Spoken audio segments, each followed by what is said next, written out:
Bonjour à toutes et à tous.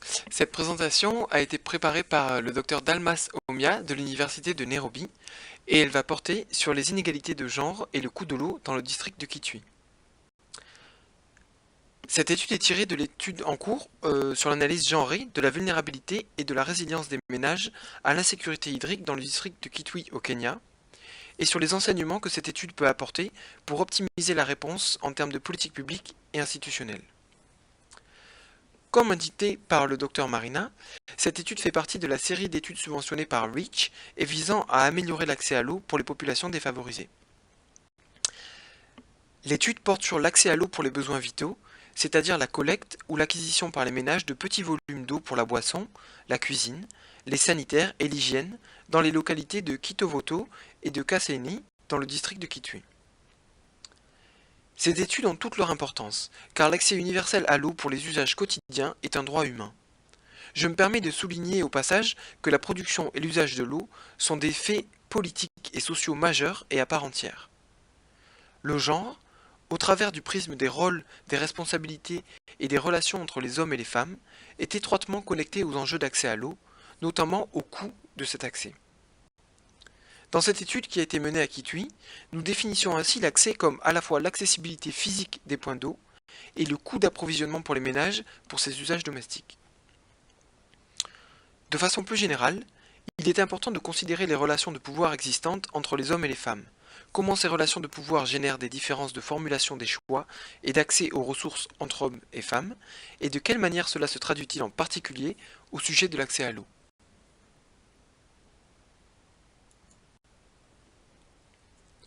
Dans le district de Kitui, les femmes ont peu de liquidités car leurs activités génératrices de revenus sont très irrégulières. De plus, dans la zone d'étude, la plupart des rôles nécessitant l'usage de l'eau, tels que le nettoyage, la cuisine, la boisson et la culture potagère, sont dévolus aux femmes, ce qui leur laisse donc très peu de temps pour des activités productives hors du foyer. Les hommes sont ceux qui occupent généralement les emplois salariés ou générateurs de revenus, mais ils dépendent très souvent d'emplois temporaires ou manuels qui n'offrent aucune garantie de paiement au quotidien. Les emplois manuels sont par exemple les chantiers de construction de maisons ou de clôtures, de creusement de champs bas, ou la vente d'eau puisée dans des nappes superficielles pour ceux qui possèdent un puits. Ce type de missions sont rémunérées en moyenne 200 ou 300 KAS par jour et par travailleur. Lorsque des femmes sont employées sur ce type de petites missions, elles utilisent l'ensemble de leur salaire perçu pour couvrir les besoins du foyer.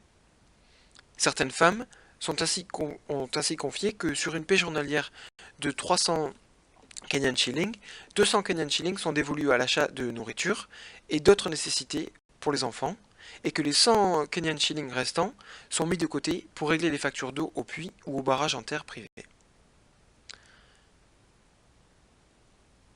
Cela signifie que de très nombreuses femmes et leurs foyers dépendent du maigre salaire de leurs époux gagnent grâce à des emplois précaires. Lorsque les hommes leur confient l'argent, c'est pour satisfaire au mieux les différentes priorités du ménage, la nourriture, les soins, les vêtements et les autres besoins élémentaires du foyer. Au vu du montant très faible qui leur reste après avoir satisfait à l'ensemble de ces dépenses incompressibles, les femmes choisissent souvent d'avoir recours à des sources d'approvisionnement en eau très bon marché ou gratuites, à l'air libre. Or, ce type de source comporte de forts risques sanitaires et se révèle très chronophage en termes d'accès. De plus, leurs faibles revenus ne leur permettent pas d'avoir accès à des sources d'approvisionnement en eau améliorées, dont le prix moyen est respectivement de 0,04 et 0,03 dollars par jerrycan de 20 litres. La situation est encore plus dramatique dans les ménages où ce sont les femmes qui sont les principales pourvoyeuses et qui dépendent elles-mêmes d'emplois précaires ou de la vente des surplus de leur production vivrière pour satisfaire à tous les besoins quotidiens des membres du foyer. De plus, cette situation de faible revenu et de soutien limité ou inexistant de la part de leurs époux pour le paiement de l'eau est aggravée encore davantage par l'absence d'options de crédit au point d'eau payant. En effet, contrairement aux sources d'eau non améliorées, où elles peuvent s'appuyer sur leur capital social pour s'approvisionner en eau ou bien obtenir de l'eau gratuitement, les systèmes de cartes prépayées empêchent les femmes qui sont privées de liquidité d'avoir accès aux sources d'eau améliorées. Cette situation conduit les femmes et les filles à marcher sur de longues distances jusqu'à des sources d'eau gratuites qui sont malheureusement souvent insalubres et dont l'accès est physiquement épuisant et peut les mettre dans des situations risquées selon le trajet qu'elles empruntent pour y aller et pour en revenir. L'utilisation régulière de sources d'eau non améliorées s'avère donc être les résultats d'un calcul individuel multifactoriel qui prend en compte à la fois le revenu disponible, les coûts financiers, les coûts d'opportunité, les compromis dans la hiérarchie des besoins du foyer, la disponibilité ou non de facilités de crédit, et le soutien qui est apporté par les époux pour le financement des besoins en eau du foyer. L'asymétrie de pouvoir quant à l'accès et au contrôle des biens du ménage, notamment le revenu disponible, en faveur des hommes, conduit ainsi souvent les femmes à restreindre leur choix de sources d'approvisionnement en eau à celles qui sont gratuites, malgré les risques qu'elles encourent éventuellement à y recourir. Dans le district du Kitui, l'accès aux biens du ménage est largement contrôlé par les hommes. Ainsi, la vente sur le marché des ressources du foyer, notamment des volailles qui sont censées appartenir aux femmes, est toujours conditionnée à l'autorisation préalable du mari. Cela limite le montant de revenus disponible à partir duquel les femmes peuvent arbitrer les dépenses liées à l'eau, ce qui les force donc à utiliser des sources d'approvisionnement gratuites. Cette privation de l'autonomie de décision impacte leur accessibilité à l'eau, car l'autorisation de leur mari reste nécessaire, même lorsqu'elles disposent des ressources pour choisir elles-mêmes leur mode d'approvisionnement. La plupart des ménages qui parviennent à maintenir un accès à l'eau potable à la fois pendant la saison des pluies et pendant la saison sèche sont ceux dans lesquels la négociation entre conjoints a permis une répartition des rôles et des responsabilités de genre plus ou moins équilibrée au sein du foyer. C'est-à-dire que les hommes acceptent de payer les sommes demandées pour un accès à une source d'eau améliorée, ou bien creusent leur propre puits superficiel, et les femmes et les enfants se chargent ensuite de la collecte de l'eau.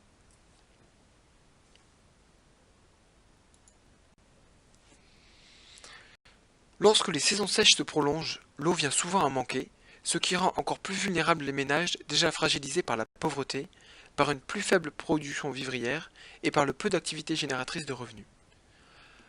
Pendant les saisons sèches, les prix de l'eau pratiqués au niveau des puits superficiels et des barrages en terre privée sont normalement multipliés par un facteur 10.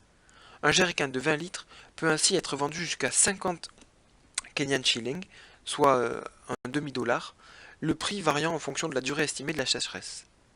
Cette diminution des sources d'eau et la hausse des coûts qu'elle entraîne signifie que les femmes devront parcourir de longues distances à pied pour atteindre les sources gratuites et y collecter l'eau nécessaire à leurs besoins ménagers, même si ces sources ne sont pas sûres et si les trajets qui y mènent sont éreintants et très risqués. De plus, les efforts des femmes pour satisfaire les besoins en eau des différents membres du foyer les conduisent souvent à sacrifier leurs propres besoins hygiéniques, ce qui en long terme a des conséquences dramatiques sur la santé des femmes. En résumé, le coût de l'eau, issu de sources améliorées, la division genrée du travail quant à l'eau et les phénomènes climatiques tels que les sécheresses se conjuguent et perpétuent les inégalités de genre vis-à-vis de l'accès à l'eau. Il est important de noter que les sécheresses aggravent les problèmes d'insécurité hydrique, non seulement du fait de la montée des prix de l'eau qu'elles suscitent, mais aussi en accroissant les distances à parcourir jusqu'aux sources d'eau les plus proches. Les conditions météorologiques, tout comme les sources d'eau tarifées, sont des variables non négligeables dans le débat sur le genre et l'accès à l'eau. Par ailleurs, la plupart des membres du foyer dépendent de l'eau collectée par les femmes pour satisfaire leurs propres besoins.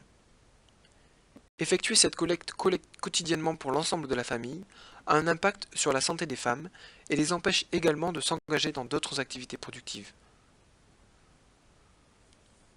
La création de points d'approvisionnement en eau potable à proximité du domicile doit prendre en compte les distinctions de genre et leur impact en fonction des situations socio-économiques des différents membres de la communauté, afin d'atteindre l'ultime objectif qui est la réduction de la charge de travail pour les femmes et les filles, tout en libérant du temps pour qu'elles puissent s'engager dans des activités de production. Dans le cas de certains barrages en terre privée tarifés, en fonction de la consommation, lorsqu'une femme n'a pas l'argent pour payer sa consommation, le propriétaire peut accepter qu'elle participe à l'entretien du barrage en échange du volume d'eau qu'elle prélève. Le décompte se fait par seau. Par exemple, 5 seaux de terre enlevés peuvent vous permettre d'obtenir 2 ou 3 jerrycans d'eau. Certains propriétaires mesurent en fonction des distances par pied sur la collecte d'eau par les femmes, mais ne comptent pas le nombre de jerrycans. Certaines femmes échangent des produits agricoles contre des rations d'eau, selon le prix de marché de ces produits au moment de la transaction. Les produits communément troqués sont le millet, le haricot mongo et le niébé. Si le prix de marché à un moment T est de 15 Kenyan shillings par kilo de millet ou de niébé ou de haricots mongo par exemple, l'accord passé entre les deux parties permet d'obtenir le nombre de jerrycans d'eau équivalent à la quantité de grains échangés. Les relations étroites et la fréquence d'achat sont deux autres éléments qui aident les femmes dans ces situations.